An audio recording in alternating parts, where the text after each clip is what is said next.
Ya, Anda penggemar kue lebaran, kue kering seperti nastar, kastengel, putri salju mungkin sudah tidak asing lagi untuk Anda. Kadang-kadang kita makan sampai lupa diri. Yang jadi pertanyaan, apa dampak kesehatan untuk kita berlebihan memakan kue kering ini? Nah, di Hidup Sehat segmen kali ini saya akan berbincang dengan Dr. Melly, spesialis gizi klinik.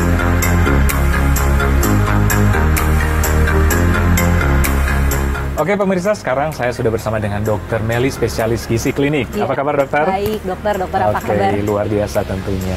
Nah, kita masih dalam suasana mau lebaran dokter. Kita diperhadapkan dengan beraneka ragaman makanan termasuk kue kering. Kue kering. Ini nikmat-nikmat nih dokter. Tapi mungkin pemirsa ingin tahu kenapa sih kita tidak boleh berlebihan makan kue kering? Gampangnya kecil tapi padat dok kalorinya gitu. Jadi kayak tiga nastar tuh dok, kan biasa ya nastar, kastengel tuh pasti ada tuh di rumah setiap orang gitu kalau lagi lebaran. Natalan dan lebaran sih sebenarnya dok ya. Nah 3 biji kecil-kecil itu dok, kalorinya sekitar 120 sampai 140 kalori. Wow. 3 itu. Yang imut gitu dok? Imut itu. Imut itu cuma 3 bundar-bundar kecil itu. Atau 3 panjang-panjang itu 120 sampai 140 kalori. Yang mana itu kalau kita bandingin mungkin sekitar 150 gram nasi putih dok. Iya, setara gitu. Ya. Setara dengan itu. Jadi bayangin 100 dengan versus 150 gram nasi putih. Iya, nasi satu ungkep ini ya? Iya. Satu, cepet banget kita ngabisin ya kan. Kalau 3 itu nggak berasa pasti.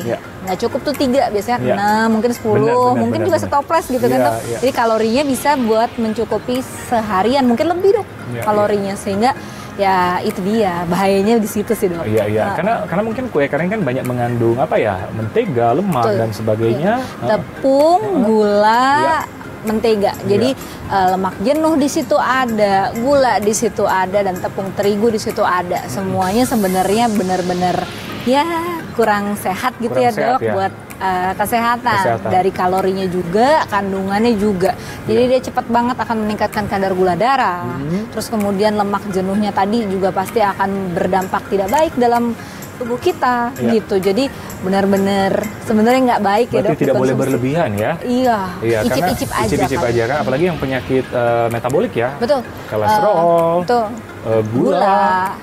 Hipertensi gitu, dislipidemi, jadi yang kolesterolnya tinggi, trigliserid tinggi, itu hati-hati banget deh kalau misalnya mau makan kuker pada saat lebaran. Nah, ada batasan khusus nggak dokter?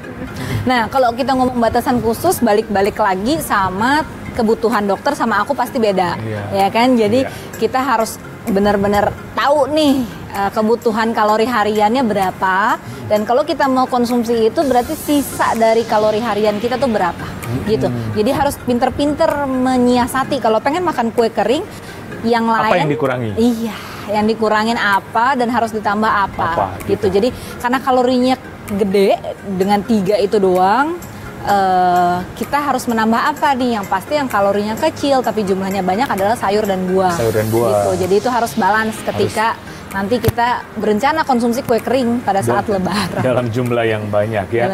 Dan mungkin pemirsa ingin tahu dokter, berapa sih jumlah kalori sehari ya? Oke, untuk kebutuhan kalori setiap orang tuh pasti beda-beda, tergantung dari jenis kelamin, tinggi badan, berat badan, sama aktivitas fisiknya. Tapi rata-rata kurang lebih untuk perempuan sekitar 1.500 sampai 1.800, untuk laki-laki sekitar 2.100 sampai 2.300 kalori dong. Gitu. Jadi itu in average-nya. Cuma beda lagi nanti kalau yang berat badannya berapa atau tinggi badannya berapa, aktivitas fisiknya makin banyak, semakin sering olahraga atau lagi kondisi sakit, itu pasti akan membedakan lagi. Tapi rata-rata 1.500 sampai 2.000. Sekitaran itu. Oke dokter, mungkin kita lebih notekan ke pemirsa di rumah, apa sih akibatnya jika kita berlebihan memakan kue kering ini dokter? Oke, yang pasti harus diwaspadai adalah kadar gula darah. Ya, jadi kadar gula darah kita abis lebaran jangan sampai ikut lebaran.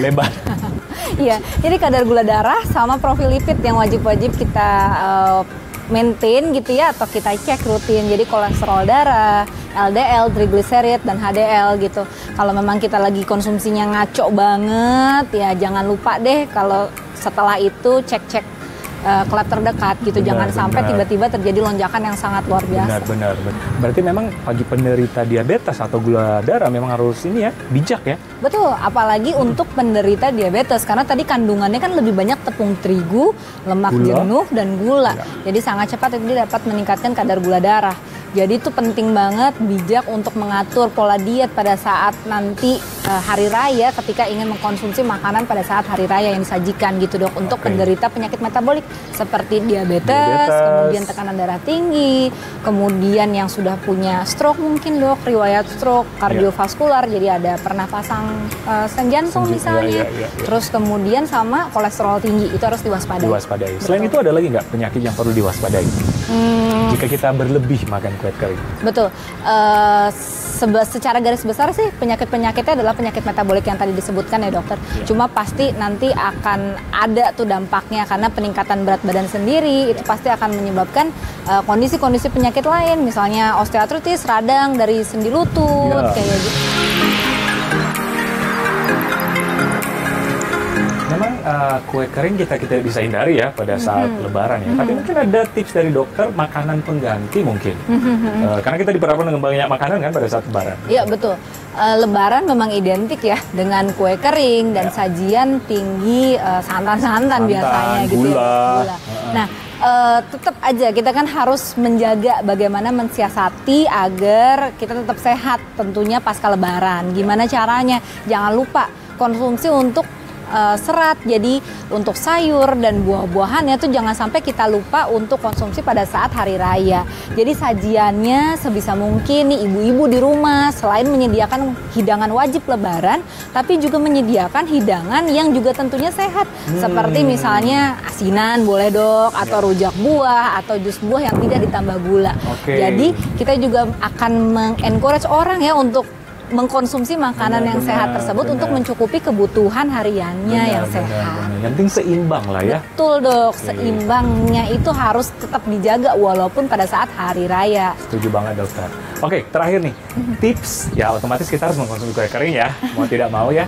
Kadang-kadang jadi penggoda nih. Tapi adakah tips untuk mengkonsumsi kue kering yang otomatis sehat untuk tubuh dok? Iya, balik lagi ya, kalau tips mengkonsumsi yang sehat untuk kita adalah yang penting tadi patokannya adalah seimbang tadi dok.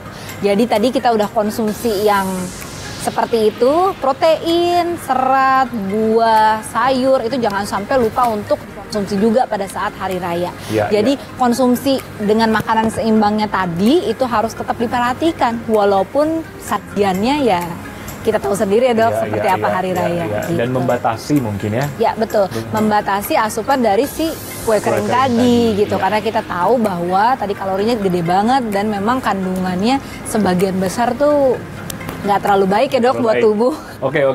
Mudah-mudahan pemirsa di rumah memahami ya. Iya mudah-mudahan. Supaya pada waktu Lebaran tetap sehat, tubuh tetap sehat, bisa mengkonsumsi pun makanan-makanan yang seimbang dokter ya. Betul, dengan jumlah yang sesuai tentunya, jangan sampai berlebihan kuncinya. Oke, terima kasih dokter. Informasinya sangat menarik.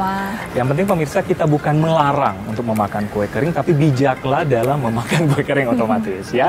Oke dokter, besok kan udah Hari Raya Idul Fitri nih. Mari kita ucapkan pada pemirsa setia, hidup sehat bersama Dokter Ekles. Kami mengucapkan Selamat Hari Raya Idul Fitri. Minal aidin wal faizin.